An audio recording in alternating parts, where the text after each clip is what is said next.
I'm Andy Shapiro. I'm Veep's energy engineer, otherwise known as our energy geek. And today I'm going to show you about our light meter. Now the unit that light is measured in is called lux. And that's an SI or a metric unit.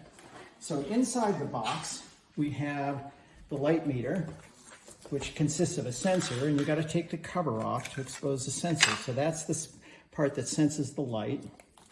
And this is the part that tells you how much light there is. So let's see, let's get it right side up. There we go.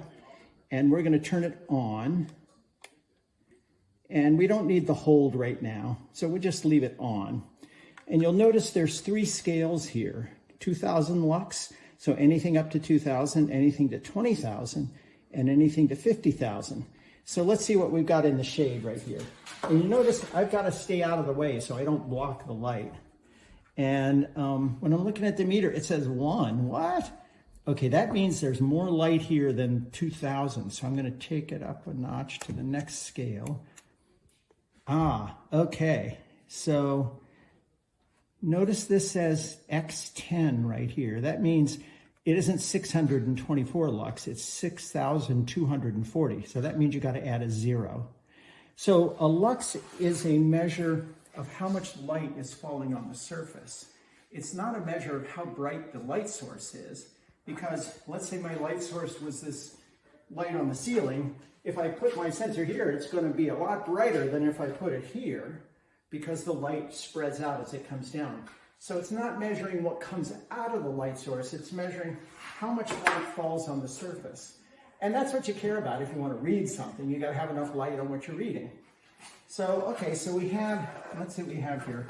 Notice if I've got my hand here, it's shading part of this. So I've got to keep my hand away, and I'll bring the sensor over here. So it looks like we're, 5,800 or something lux. And remember, we've got this X10 right here, meaning add a 0.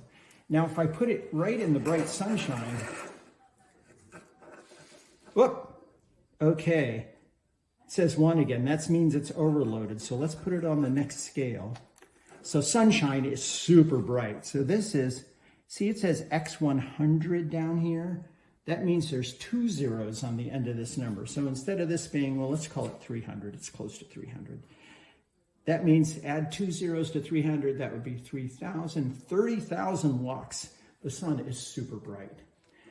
So if any time your sensor is reading overload, meaning 1 here, then that means you got to go to the next scale. Let's put it on the next one.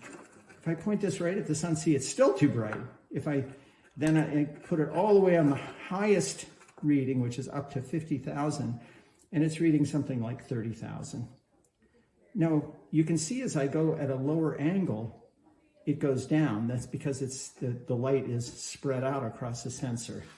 So again, lux means how bright it is on the surface, not how much light is coming from the sun or the light bulb or whatever. And this thing will actually work in quite a dark situation too. So let's go into this other room here.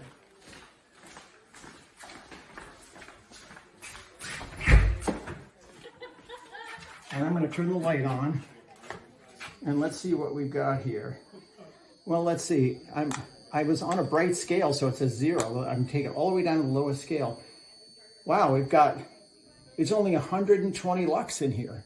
So it's not very bright in here, but it's bright enough to see what you're doing. And the other thing is your eye compensates for it. Your iris opens up, and so you can see where there's not that much light.